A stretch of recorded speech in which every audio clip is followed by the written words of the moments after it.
Fala, amigo criador, amigo estudante veterinário, amigo veterinário.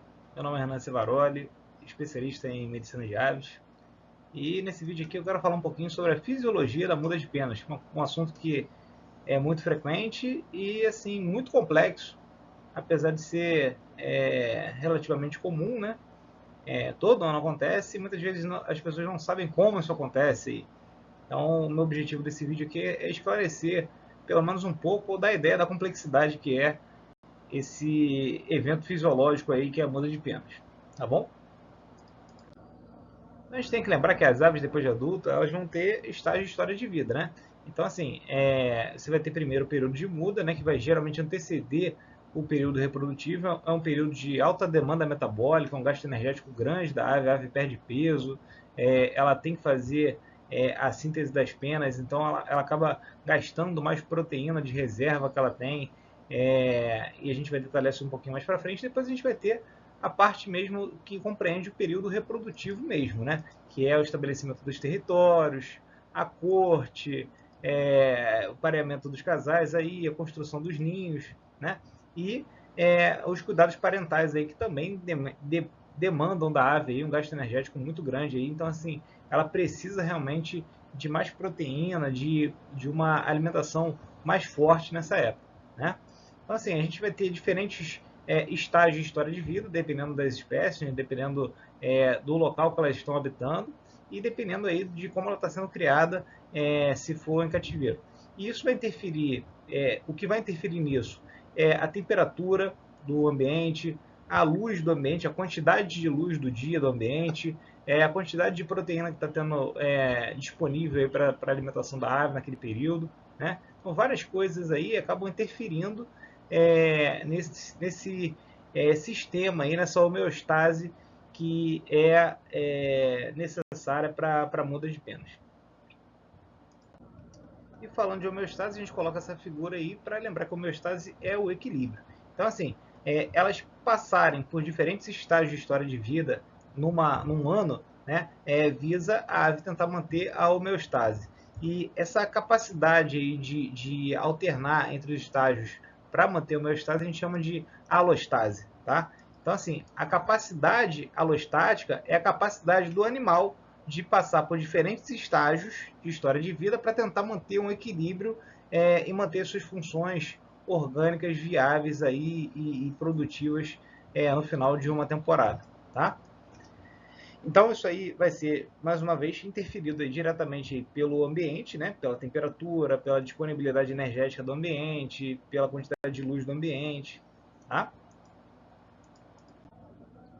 Então, eventos inesperados aí podem interferir diretamente nessa homeostase aí. Tempestades, mudando a temperatura do ambiente, a gente tem o El Niño, né? Mudando aí todo o clima do Brasil, do mundo, né, na realidade. O aumento de predadores, a quantidade de inseto e, consequentemente, de proteína disponível para essa ave manter essa demanda energética, tanto para criar filhotes quanto para fazer essa muda bem feita, né? Então, várias coisas aí acabam interferindo nesse processo aí, que é o processo da muda. Já já a gente vai entrar no mecanismo neuroendócrino, que é um pouco mais complexo. Então, a gente já sabe aí que a muda de penas é um processo fisiológico, ou seja, um processo natural, e as aves silvestres aí, elas vão fazer a muda de penas aí anualmente, a depender desses fatores extrínsecos aí que são as estações do ano, né? E o que a gente pode ter de alteração no ambiente. E esse processo aí, ele vai muito além de substituição de penas, né? Você tem estudos aí que mostram o aumento aí da taxa metabólica, o aumento da síntese de algumas proteínas, justamente porque as aves elas vão precisar produzir novos folículos, novos canhões de pena, né? Vai levar a ave a uma osteoporose transitória, porque ela vai roubar cálcio dos ossos para poder fazer essas penas, né? Além da proteína. Ela vai perder gordura por conta da alta demanda energética que tem e isso aí vai interferir diretamente na imunidade. Então, assim, é um período que a ave precisa passar, mas você vai ter uma supressão do sistema imune durante esse evento cíclico aí que a gente vai ter anualmente. Então aqui a coisa começa a ficar um pouquinho mais complexa para uns, um pouco mais clara para outros, e esse é o nosso eixo neuroendócrino aí que vai determinar tanto a fase reprodutiva quanto o período de muda. O hipotálamo, que as aves têm, a gente também, ele é o nosso grande comando do cérebro aí, e ele vai estimular a hipófise a liberar hormônios, no caso aí para a parte reprodutiva, os hormônios FSH e LH, né? O hipotálamo ele vai liberar o GNRH, que vai estimular a hipófise a produzir esses hormônios aí, o FSH e o LH, que vão atuar diretamente nas gônadas, né? No testículo e no caso das fêmeas nos ovários.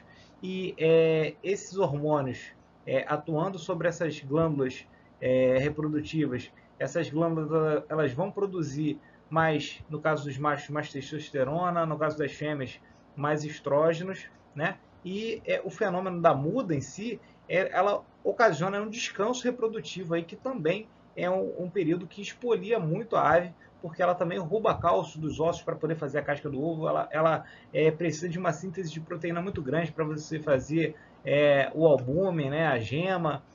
Então, assim, o fenômeno da muda ele é um fenômeno necessário, e ele vai diretamente atuar bloqueando esse eixo aí, que é o eixo hipotálamo-hipófise, né? Ele vai inibir a liberação pela hipófise de FSH e de LH. E aí, em contrapartida, a gente vai ter o aumento da liberação de TRH, TSH pela tireoide. Então, assim, quando você começa a ter um aumento da atividade tireoidiana e um aumento da atividade corticotrófica, ou seja, quando o hipotálamo ele passa a produzir após um evento estressor, seja fome, seja uma mudança de ambiente, seja um aumento de predadores, esse hipotálamo ele vai entender o que? Nós estamos sob perigo, nós estamos em alerta, eu vou aumentar o nível de corticoide, que é o hormônio do estresse, né? O cortisol, o hormônio do estresse. E como é que ele faz isso? Ele produz o CRH, esse CRH ele vai atuar na hipófise liberando a CTH e vai estimular essa adrenal, né, a produzir o cortisol, e vai iniciar aí o mecanismo da muda, né? Então, assim, tanto o eixo neuroendócrino, hipófise, hipotálamo, adrenal, quanto o eixo neuroendócrino, hipotálamo, hipófise, tireoide, eles vão inibir o processo reprodutivo e vão estimular o início da muda aí. Então, a gente vai ter, a partir dessa elevação de cortisol e dos hormônios tireoidianos, a gente vai ter a quebra do equilíbrio gonadal, né? A quebra do equilíbrio aí dos hormônios gonadais. Então, falando um pouquinho mais aqui especificamente da tireoide, os hormônios tireoidianos T4 e T3, a gente vai ter o T4, ele é o hormônio, entre aspas, inativo, tá? O T3 é o hormônio ativo, né?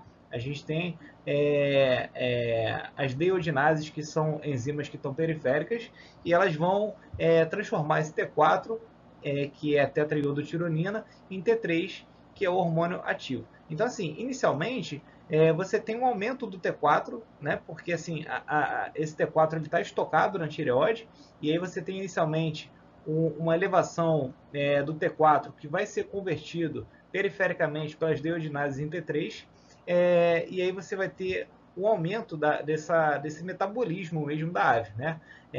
Esse período aí, você vai ter um aumento da pressão arterial, você vai ter um aumento mesmo do metabolismo, né? Da ave. Então, assim, é muito importante essa ação da tireoide. Não é à toa que existem estudos em galinhas tireoidectomizadas, ou seja, galinhas que não têm tireoide, que você interfere diretamente aí no crescimento das penas. As penas não nascem com força ou realmente não nascem, tá? Então, assim, a tireoide ela tem total importância no mecanismo da muda, e lembrar que os hormônios tireoidianos eles precisam do iodo como matéria-prima. Então, assim, muitas vezes a ave não consegue completar o ciclo da muda por ter um hipotireoidismo carencial. Então, a gente acaba precisando suplementar iodo para a ave conseguir ter matéria-prima para produzir os hormônios tireoidianos, que vão interferir diretamente aí nesse mecanismo de crescimento das penas e sendo aí um efeito dos hormônios tireoidianos. Então, além do que eu falei aí, entre os hormônios da tireoide e os estrógenos, né, aumento dos hormônios tireoidianos inicialmente circulantes e a queda dos estrógenos que vão induzir essa queda das penas, a causa ou conjunto de causas responsável pela queda das plumas ainda é pouco conhecida, né?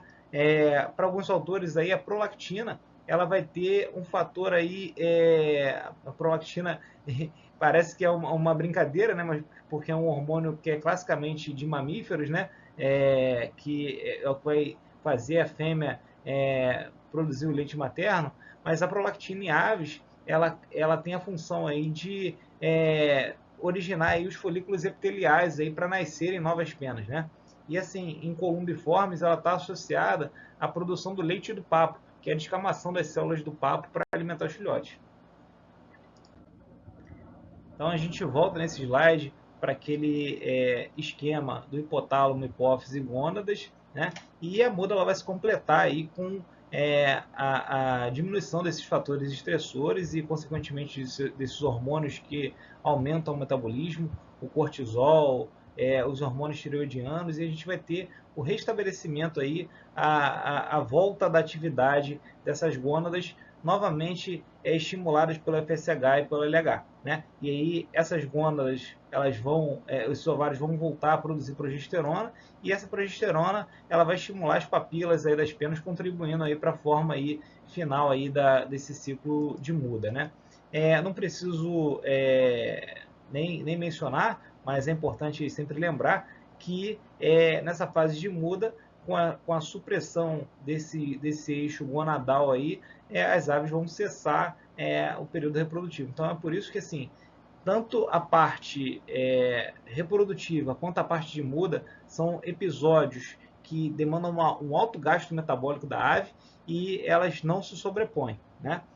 Então a ave ela acaba parando, né, de ovular justamente pela inibição desse eixo hipotálamo, hipófise e gônada, e aí sim com o estímulo da adrenal e da tireoide, eles entram em mecanismo de muda. Eu achei bastante interessante esse estudo do Ivan Provinciato, e eu quis trazer para vocês que ele avalia a quantidade de chuvas mensal, né, e a temperatura média mensal, interferindo aí nas diferentes estágios aí de vida ao longo de um ano aí dos sabiás barranco. E ele avalia o quanto de sangue, o quanto de interferência a gente tem no exame de sangue. Então, assim, os valores de hemoglobina, que é a proteína que carrega oxigênio, né, a proteína que está dentro da nossa hemácia, na hemácia das aves também, você teve no começo reprodutivo um aumento muito maior. Então, assim, pós-muda, no começo reprodutivo, a ave ela tem um aumento de hemoglobina fisiológico, tá? Para ela conseguir se manter bem nesse período aí reprodutivo, um período que é tão espoliante aí ao organismo da ave. Então, assim, nas fases de meio reprodutivo, final reprodutivo e mudas de penas, a gente teve uma estabilidade da hemoglobina. Mas é interessante que no início do período reprodutivo, a gente viu nesse estudo que a gente teve um aumento da hemoglobina fisiológica para ela poder sustentar esse período aí que é tão espoliante aí ao animal. Isso é tão interessante, né, o quanto a natureza é perfeita. E para começar a encerrar essa nossa apresentação, eu trago algumas referências sobre a muda forçada, né? As aves de postura, principalmente os frangos, né, as galinhas de postura, elas passam por períodos de muda forçada porque isso interfere diretamente na qualidade dos ovos, na quantidade de ovos. Então, assim, ela precisa de uma muda para ela ter essa pausa reprodutiva, ela conseguir se restabelecer, ela voltar a produzir. Então a gente tem várias formas de fazer muda forçada, né? E elas vão interferir diretamente aonde? Naquele eixo que a gente tinha falado, do aumento do cortisol, no aumento do T3 e T4, e a gente tem várias formas de fazer isso, né? Então, jejum hídrico, restrição alimentar, dietas com baixo nível de sódio, dietas com alto nível de zinco, tudo isso vai acabar afetando diretamente naquele mecanismo que inibe o processo de ovulação, né? Naquele eixo que vai interferir no hipotálamo, hipófise e gônadas, e vai aumentar os níveis de cortisol, T3 e T4. Né? Então, assim, esses esquemas de muda forçada, eles podem ser feitos aí sozinhos ou combinados. Né? E hoje em dia tem se questionado muito aí por conta aí do bem-estar das aves, né? Principalmente das aves de produção. E, gente, eu nunca deixo de mencionar, muito cuidado com suplementação inadequada, muito cuidado com suplementação sem orientação veterinária, ou por veterinários mal intencionados que acabam indicando uma suplementação desnecessária para o seu animal.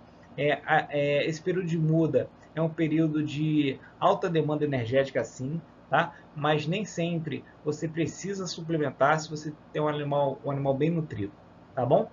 Então, o que eu deixo aqui de mensagem final é essa. Aqui estão as nossas referências. Muito obrigado, tá aí meus contatos. Obrigado por quem assistiu tudo, tá? Siga a gente nas nossas redes sociais. Se achou o assunto interessante, dá o like aí pra gente. E compartilhe com seus amigos aí. E estou à disposição para qualquer esclarecimento. Um abração.